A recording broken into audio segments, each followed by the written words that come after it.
क्या dream eleven का comeback confirm हो चुका है? किस दिन अनबैन होगा वो डेट भी अनाउंस हो चुकी है। ड्रीम इलेवन को सुप्रीम कोर्ट ने हरी झंडी भी दे दी है कि अब ये अनबैन हो जाएगा। ऐसी बहुत सारी खबरें न्यूज चैनल्स में मैं देख रहा हूँ। पिछले कुछ दिनों से मैं न्यूज चैनल्स को फॉलो कर रहा हूँ, तो ठीक है। बट इसमें कितनी सच्चाई है नहीं है देखो वो तो मैं नहीं जानता हूँ, लेकिन हाँ, ड्रीम इलेवन से लेके कुछ गुड न्यूज जरूर आई है जिससे आपकी उम्मीदें बढ़ जाएंगी थोड़ी कि हाँ, शायद अब ड्रीम इलेवन अनबैन हो जाए। और कब से होगा वो भी मैं आपको बता दूंगा अभी, और क्या बड़ी खबर है वो जिसके बेस पे मैं ये कह रहा हूँ। वो कुछ एक बिग अपडेट्स हैं जो मैं आपको बताऊंगा और ऑथेंटिसिटी के साथ बताऊंगा। ऐसे नहीं कि मैंने अभी चीजें स्टार्टिंग में बोली कि ड्रीम इलेवन का कमबैक कंफर्म है और किस डेट पे अनबैन होगा, वो सब चीजें नहीं, वो न्यूज चैनल पे छोड़ देते हैं। देखो मैं जो कहने वाला हूँ, पहला जो एक चीज है कि ड्रीम इलेवन जब से बैन हुआ, देखो बैन नहीं हुआ एक्चुअली, आरएमजी यानी कि रियल मनी गेमिंग, यानी जिसमें पैसे इन्वॉल्व होते थे, मनी इन्वॉल्व होती थी, वो पेड कॉन्टेस्ट बैन हुए हैं। फ्री कॉन्टेस्ट तो अब भी चल रहे हैं, लेकिन पेड कॉन्टेस्ट के बिना मजा नहीं आ रहा है, जैसे आप लोगों का कहना है, मेरा भी यही मानना है। लेकिन देखो एक चीज है, अब ड्रीम इलेवन बैन किया गया था ये बोल के कि अब यहां पर हमारा यूथ सही दिशा में जाएगा, लेकिन इलीगल बैटिंग साइट्स जो कि पहले भी चल रही थी और अब तो और धड़ल्ले से चल रही है। क्यों? आप रील्स स्क्रॉल करो, जो भी एड्स आता है, मैक्सिमम एड, मतलब मैक्सिमम एड बैटिंग के हैं। और उससे क्या होगा कि यूथ जो ड्रीम इलेवन पे खेलता था, देखो मैं खुद 9 साल से खेल रहा हूं, अगर आप एक स्किल्ड प्लेयर हो ना तो आप थोड़ा मोड़ा खर्च निकाल लेते थे, ठीक है, अपने जेब खर्च तो निकाल लेते। इवन कई लोगों ने बहुत ज्यादा पैसे कमाए अगर वो स्किल्ड प्लेयर है तो। मैं वो नहीं कह रहा हूँ जो आए 49 में और 1 करोड़ जीतने का सपना देखा और बहुत पैसा आ गया, उनकी नहीं। जो स्किल्ड प्लेयर है, जैसे कि 9 साल से जो खेल रहे हैं, जैसे मैं खेल रहा हूँ, तो मुझे पता है, ठीक है, कि कैसे अपने स्किल को यूज करके हम इसमें पैसे विन कर सकते हैं या जीत सकते हैं। तो उस चीज को देखते हुए अब जो प्लेयर्स हैं वो लोग, चूंकि ये बैन हो चुका है, तो या वो तो इलीगल बैटिंग साइट्स की तरफ जाएंगे, या पहले जब ड्रीम इलेवन इतना पॉपुलर नहीं था तो उससे पहले सट्टेबाजी चलती थी गली में, या तो जाके वो खेलेंगे। यानी यूथ शायद अब और ज्यादा बर्बाद होगा। तो क्योंकि अब कोई सिंपल रास्ता बचा नहीं है जिससे कुछ स्किल्ड प्लेयर पैसे कमा पाए इंस्टेंट मनी। दैट्स वाई मुझे ऐसा फील होता है। आपको क्या फील होता है कमेंट करके बताना। अब जो मैं आपको बता रहा था दोस्त कि कमबैक कैसे कंफर्म है, देखो पहले तो बीच में कुछ गुड न्यूज के बदले बैड ही न्यूज आ रही थी, तो मेरा वीडियो बनाने का भी दिल नहीं किया, क्योंकि वहां पे ड्रीम इलेवन ने कोर्ट में जाने से साफ साफ मना कर दिया। इनके सीईओ जो हर्ष जैन है कि हम कोर्ट में इस बैन को चैलेंज नहीं करेंगे।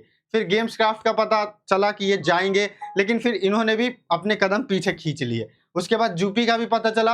ये 3 बड़ी ब्रांड्स जिनको पता चला कि अब हाँ, मतलब मार्केट में खबर है कि ये लोग कोर्ट जा रहे हैं इस बैन को चैलेंज करने, बट इन तीनों ने अपने कदम पीछे खींच लिए, तो मैं बहुत डीमोटिवेट हो गया, तो मैंने वीडियोस भी नहीं बनाए इसके ऊपर। लेकिन अब चूंकि एआईजीएफ कर्नाटका हाई कोर्ट में ये पिटीशन फाइल कर चुकी है और एआईजीएफ में काफी कंपनीज भी आती है जैसे कि गेम्स क्राफ्ट, बट वो नहीं गए, बट और जो कंपनीज है वो गई हैं। अब एक चीज और मैं आपको बता दूं कि तमिलनाडु और कर्नाटका सुप्रीम कोर्ट में ये पिटीशन फाइल कर चुके हैं। क्यों? क्योंकि देखो ये चीजें जब बैन होता है कोई भी रियल मनी गेमिंग पे, वो स्टेट लेवल की गवर्नमेंट के हाथ में होता है, लेकिन अब क्या है कि सेंट्रली इसको एक का एक इमरजेंसी में बैन कर दिया गया।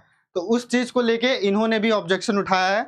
इसके अलावा A23 गेम्स जो आपने देखा होगा, शाहरुख खान जिसके ब्रांड एम्बेसडर है, उसमें रमी भी आती है और भी पोकर, ये सब बहुत सारे ऐसे जंगली रमी जो आपने सुना होगा, ऐसे कई सारे एप्लीकेशन हैं जिन्होंने जाके कर्नाटका हाई कोर्ट में इस बैन को चैलेंज किया है। और एआईजीएफ के भी देखो काफी सारे जैसे छोटे छोटे मेंबर्स जो हैं उन्होंने भी चैलेंज किया। और अब चलो, पहले तो ये था कि यार ये लोग चैलेंज ही नहीं कर रहे हैं, चलो अब किसी ने चैलेंज तो किया, अब चैलेंज किया है, अब मैं इसलिए बोल रहा हूँ कि चैलेंज किया तो एटलीस्ट जो छोटी छोटी एप्लीकेशन है वो भी तो जाएंगी चैलेंज करने। तो अब क्या है ना कि थोड़ा मनोबल बढ़ा। अब जब चैलेंज किया है तो उसका फायदा क्या मिला? देखो चैलेंज करने का फायदा ये है कि जब इन्होंने चैलेंज किया ना, तो अब चूंकि पहले कर्नाटका सुप्रीम कोर्ट में ये मुद्दा जा चुका है और वहां पे ये लोग जीत भी चुके हैं पास्ट में, ड्रीम इलेवन वाले, क्योंकि ये जो फैंटेसी था इसको गेम ऑफ स्किल में जोड़ा गया था और गेम ऑफ स्किल कहकर ही सुप्रीम कोर्ट ने इसे लीगल कहा था और ये लीगलाइज हो गया था, टैक्सेबल भी था। इस वजह से हाई चांसेस है कि फिर से अब टोटली पहले जैसा ड्रीम इलेवन था वैसे तो नहीं, कुछ रेगुलेशन लेके आके शायद ये वापस से चालू हो जाए। कुछ परसेंट चांसेस बढ़ गए और इसकी हियरिंग जो है वो 30 अगस्त को होगी, ये श्योर है। तो 30 अगस्त को आपको थोड़ा एक सही डायरेक्शन मिल जाएगा कि ये बैन से अनबैन होगा या नहीं होगा, ठीक है।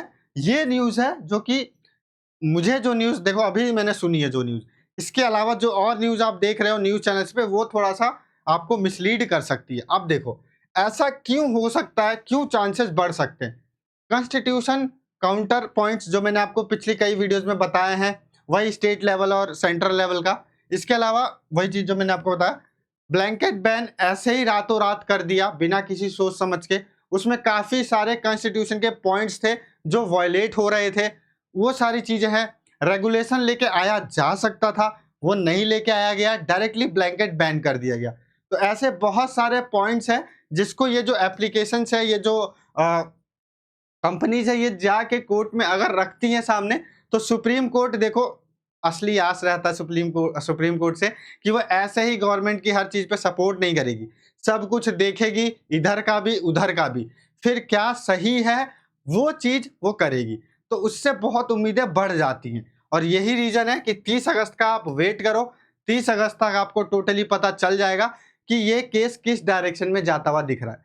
चलो पहले तो कोई मतलब जाके कोर्ट में पिटीशन ही फाइल नहीं कर रहा था, एटलीस्ट इन्होंने किया तो सही, ठीक है? तो ये एक बहुत अच्छी चीज़ है। अब उसमें क्या है कि देखो supreme court game of skill पहले ही ऑलरेडी कह चुका है कि ये गेम ऑफ स्किल है, तो चांसेस थोड़े बढ़ जाते हैं इसीलिए।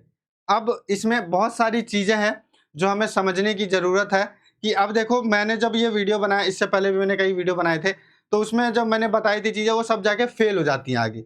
अब यहाँ पे भी हमारी थोड़ी उम्मीदें जगी, अब ये उम्मीदें भी कहीं जाके फेल ना हो जाए। देखो चांसेस तो हैं कि फेल ना हो, लेकिन अगर फेल होता भी है तो घबराना नहीं है। जैसा मैंने आपको कहा है कि इस चैनल पे मैं आपके लिए ऐसी चीज़ें लेके आऊँगा जिससे आप एटलीस्ट साइड इनकम कर सकते हो। लेकिन अगर ये चीज़ें रेगुलेटरी के साथ वापस आती है, रेगुलेटरी के साथ यानी कुछ इन्होंने लॉस लिमिट्स वगैरह लगा दिए, तो हमारे लिए एक बहुत बढ़िया चांस मिल जाएगा कि हम अब जितने पैसे कमा सकते हैं कमा लें। क्योंकि देखो जो कमाने वाले हैं वो तो कमा रहे हैं और बेचारे परेशान भी है कुछ यूज़र्स जो मुझे लगातार मैसेज कर रहे हैं, कई सारे यूज़र्स हैं, ठीक है? तो ये चीज़ें बहुत अच्छी है कि एटलीस्ट अब यहाँ पे कुछ कंपनीज़ ने जाके कोर्ट का दरवाज़ा तो खटखटाया, कोर्ट कुछ सोचेगी तो, अगर ये लोग खटखटाते ही नहीं तो ये चीज़ें इम्प्लीमेंट भी हो जाती और फिर कोई चांस नहीं रहता। तो ये चीज़ें थोड़ी-सी उम्मीद देती है और ये उम्मीद मैंने सोचा कि मैं आपको बताऊँ और चूँकि मुझे बहुत सारे मैसेजेस आ रहे हैं भाई क्या न्यूज़ है, क्या नहीं है, क्या नहीं है, वो सब चीज़ें। तो मुझे थोड़ा फ़ील हुआ कि मैं आपके साथ शेयर करूँ और इसके अलावा आप कोई और न्यूज़ भी आती है, तो मैं आपको बता दूँगा। बस हमें वेट करना है 30 अगस्त का कि जब हियरिंग होगी और उसके बाद किस दिशा में ये जाता है, ये केस किस दिशा में जाता है, बस। उसके बाद हमें क्लैरिटी मिलना चालू हो जाएगा कि ये बैन होगा भी या नहीं, या अनबैन होगा भी या नहीं, ठीक है?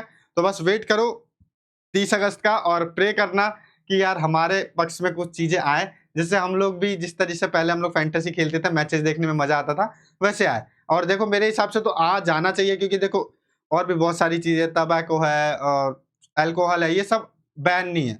जबकि ये सब की लत लोगों को लगती है और वो लत देखो कोई छुड़वा नहीं सकता है। जबकि ये एडिक्शन ऐसा है कि इसमें 50% लोग ऐसे हैं जो अपनी स्किल बेस पे पैसे कमा रहे हैं, कुछ लोग ऐसे हैं जिनको लत लगती है। तो देखो जिसको लत लगानी रहेगी वो तो लत हर चीज़ की लगाएगा, आप उसको छोड़ नहीं सकते हो। तो उसको बैन करके कोई एक आपने बहुत बड़ा काम नहीं कर दिया है क्योंकि ऑलरेडी ये ही लोग जो ड्रीम इलेवन पे खेल रहे हैं या अन्य फैंटेसी प्लेटफ़ॉर्म पे खेल रहे हैं, वो या तो बैटिंग में जाएँगे और बैटिंग इल्लीगल है और वहाँ पे टोटली फ्रॉड होता है, ठीक है? तो या तो वहाँ जाके वो फँसेंगे या तो फिर सट्टेबाज़ी गली-गली में जो होती है, वहाँ जाके ये करेंगे। तो उससे क्या है कि यूथ और बर्बाद होगा। मेरे अकॉर्डिंग यहाँ पे कुछ रेगुलेटरी लेके आके लॉस लिमिट्स लगा के जिससे कि जो जिनका लॉस हो रहा है वो भी बेचारे बच जाए और जो मतलब जो कमा रहे हैं कुछ यूजर्स वो कमा भी पाएँ। तो इससे सबका भला हो जाएगा अगर कुछ रेगुलेटरी सुप्रीम कोर्ट लेके आ सकती है तो बहुत अच्छा होगा। तो उम्मीदें तो देखो जागी हैं, अब ये उम्मीदें जाग के सच होती है या नहीं ये तो देखो बाद में ही पता चलेगा लेकिन अभी तक तो यही अपडेट था। तो लाइक, शेयर, सब्सक्राइब कर देना और बने रहना इस चैनल पे। आगे भी आपको बहुत सारी अपडेट्स मिलती रहने वाली है।